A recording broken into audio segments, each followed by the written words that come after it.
Haiwan sebagai sebahagian besar ciptaan Allah di muka bumi, memiliki kepribadian yang luar biasa dan ciri-ciri yang unik. Perspektif tentang kejadian haiwan dapat diamati melalui Al-Quran dan sains yang menawarkan pandangan yang berbeza namun komplementer.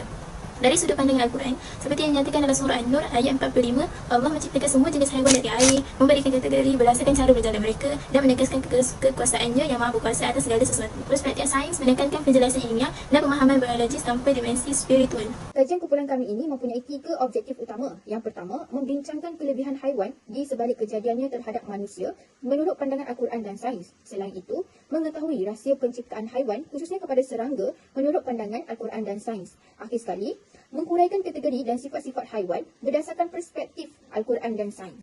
Persoalannya, tahukah anda apakah tujuan terciptanya haiwan ini menurut perspektif Al-Quran dan sains? Oleh itu, mari kita bincangkan isu ini.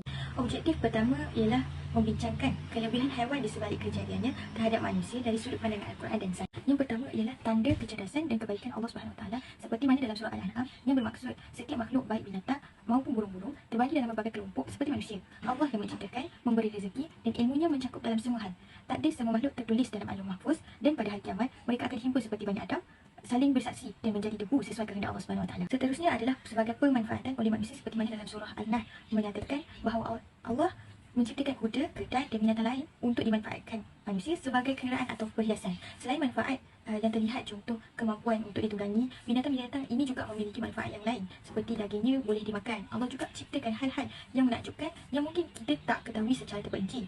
Selain itu, pada binatang ternak terdapat pelajaran bagi manusia yang mana kemampuan Allah SWT memberikan minuman yang bersih dan bermanfaat seperti susu yang tak tercampur dengan kotoran dan darah.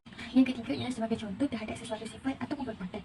Seperti mana dalam surah Al-Jumu'ah ayat 5 yang mana perumpamaan mereka yang memiliki kitab Taurat untuk mengamalkan tapi diorang tak beriman ataupun tak mengamalkan kepada perkara yang menyangkut sifat-sifat Nabi SAW sebagai Nabi yang akan datang, sedangkan sudah terkandung di dalamnya. Mereka itu seperti keledai yang membawa kita dapat manfaatkannya. Seburuk-buruk perumpamaan mendustakan amanah dan Allah tak bagi dia.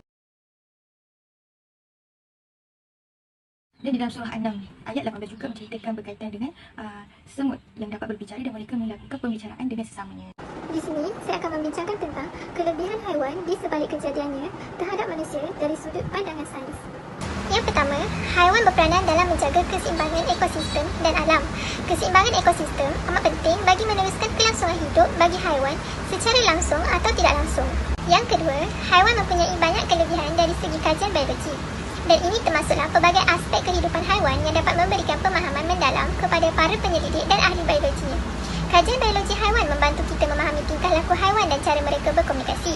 Ini merangkumi aspek-aspek seperti kaedah pemilihan pasang hidup, strategi pembiakan dan cara haiwan berinteraksi dengan persekitaran dan antara satu sama lain. Yang ketiga, haiwan juga memainkan peran penting dalam sektor pertanian dan penghasilan makanan. Contohnya, haiwan adalah sumber protein utama dalam diet manusia. Daging dan produk terusu dari haiwan menyediakan asid amino esensial dan nutrien penting yang lain yang diperlukan untuk pertumbuhan dan pembangunan tubuh manusia. Seterusnya, haiwan berfungsi sebagai sumber makanan yang penting bagi manusia dan menyumbang kepada keperluan nutrisi dan tenaga harian. Haiwan menyediakan kepelbagaian sumber makanan termasuk daging merah, ayam, ikan, telur dan produk terusu. Kepelbagaian ini memberikan pelbagai nutrien kepada manusia dan membantu mencapai keperluan harian yang diperlukan untuk kesihatan optimal. Kesimpulan daripada perbincangan objektif yang pertama ialah dalam perspektif Al-Quran, kelebihan haiwan dilihat sebagai tanda kebesaran Allah, ciptaannya yang menjaga keseimbangan alam dan patuh pada fitrah yang ditetapkan. Dari segi sains, kelebihan haiwan dipelajari melalui evolusi, tingkah laku, adaptasi serta kemampuan biologis mereka dalam berbagai aspek seperti kognitif, fizik dan perilaku sosial. Yang kedua pula ialah mengetahui rahsia penciptaan haiwan iaitu serangga menurut Al-Quran dan sains. Terdapat beberapa senarai serangga yang disebut di dalam Al-Quran iaitu semut, lalat, lebah, nyamuk dan labah-labah. Pertama ialah lebah. Menurut Al-Quran iaitu surah An-Nahl ayat 69. Lebah disebut memberikan manfaat kepada manusia kerana di dalam perutnya mengeluarkan cecair yang boleh dijadikan penawar kepada manusia, iaitu yang dipanggil madu. Kedua iaitu lalat. Dalam surah Al-Hajj ayat 73, lalat disebut sebagai perumpamaan kepada kaum Quraisy Mekah pada ketika itu yang menyembah berhala. Mereka tahu bahawa berhala tersebut tidak dapat mencipta haiwan sekecil seperti lalat. Menurut hadis pula, Nabi Muhammad SAW ada menyebut lalat dapat memberi manfaat kepada manusia juga kerana pada dua sayapnya terdapat satu sebelah sayapnya terdapat penyakit dan satu sebelah sayapnya pula terdapat penawar. Ketiga ialah nyamuk. Surah Al-Baqarah ayat 26 menceritakan bahawa Allah tidak segan untuk mengangkat nyamuk sebagai perumpamaan dan makan yang lebih kecil daripada nyamuk untuk dijadikan perumpamaan kepada manusia kerana di dalamnya ada hikmah.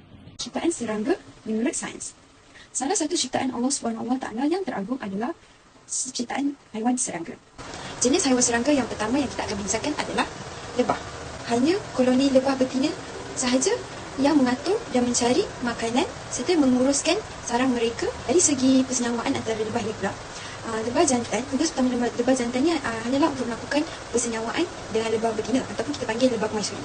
Jadi macam mana mereka lakukan persenyawaan adalah dengan lebah jantan dan betina akan jatuh ke tanah bersama-sama, tapi lebah jantan yang tak bernasib baik lakukan persenyawaan dengan lebah betina akan terbang ke sarang, balik ke sarang, tapi lebah jantan yang dapat melakukan persenyawaan akan meninggalkan organ persenyawaannya kepada lebah betina. Kemudian lebah betina ini ataupun lebah permaisuri ini akan kembali ke sarang untuk membawa sperma yang telah dihasilkan oleh lebah jantan. Yang saya akan bincangkan adalah semut.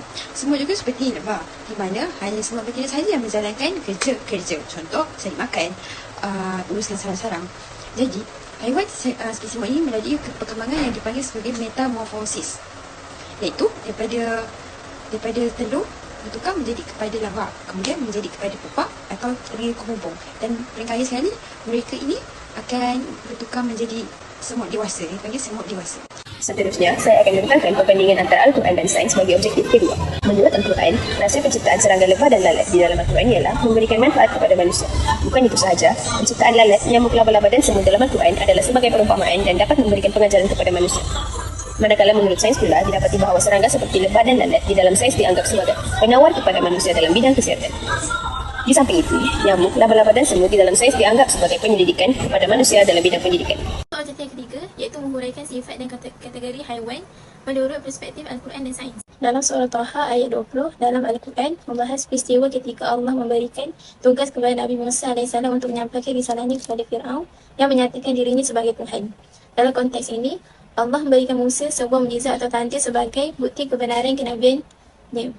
Kisah ini dapat dihuraikan sebagai perintah Allah kepada Musa untuk melemparkan tongkatnya ke tanah. Sebagai mukjizat, tongkat Musa berubah menjadi ular yang hidup. Dalam surah An-Nur ayat 41 mengisahkan tentang burung. Setiap makhluk seperti bulan, bintang, binatang, bumi termasuk juga burung, masing-masing mempunyai tugas yang telah diarahkan oleh Allah SWT. Mereka tidak boleh menolak untuk tidak menjalankannya. Perbuatan mereka itu yang dinamakan tasbih. Tasbih mereka adalah dengan taat kepada Allah SWT. Tasbih mereka adalah dengan perbuatan, bukannya dengan perkataan. Meskipun juga burung pun bertasbih, tentunya dengan caranya sendiri. Kalimah tasbih asalnya dari kalimah yang bermaksud berenang, dan bukanlah burung berenang di udara. Dan burung itu terbang di udara dengan sentiasa mengembangkan sayapnya. Berikutan adalah sifat-sifat haiwan menurut sains. Haiwan perosak seperti ular mempunyai sifatnya tersendiri, iaitu berbisa, memusuhi manusia dan mampu atau membolehkan seseorang itu mati dengan serta-merta. Begitu juga dengan kalajengking yang mempunyai sifat yang sama, berbisa, boleh mengancam keselamatan manusia serta mampu membunuh. Seterusnya, haiwan perosak seperti burung, iaitu burung helang dan burung gagak. Burung gagak ini mempunyai sifatnya tersendiri, iaitu sejenis yang pengotor, pembawa penyakit, memakan bangkai dan sebagainya. Manakala burung helang pula sejenis seekor burung yang ganas, menyambar haiwan dengan menggunakan kuku yang tajam dan juga memakan haiwan ternakan manusia. Kesimpulannya, apa-apa yang ada di dunia ini, sama ada di langit maupun di bumi, semuanya tercipta atas kekuasaan Allah SWT, termasuklah kejadian haiwan tersebut. Sebagai bukti, Allah SWT telah menciptakan haiwan dengan berbagai jenis, fizikal dan sifatnya tersendiri. Dengan kata lain, haiwan yang terdapat di atas muka bumi ini memberi banyak manfaat kepada penghuni alam semesta ini. Berikutan pandangan sains pula, haiwan berkembang melalui proses yang dikenali sebagai evolusi, iaitu perubahan ciri-ciri spesies selama beberapa generasi. Evolusi ini boleh terjadi disebabkan mutasi, migrasi, pemilihan semula jadi, hanyutan genetik dan mengawan secara bukan rawat. Secara umumnya, haiwan ialah organisma dari kingdom Animalia yang merupakan eukariota multiselula.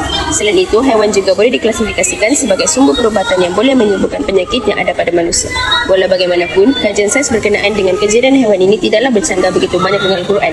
Bahkan, ianya dapat menjadi suatu bukti yang kukuh di mana benarlah apa yang dinyatakan di dalam Al-Quran tentang kejadian haiwan.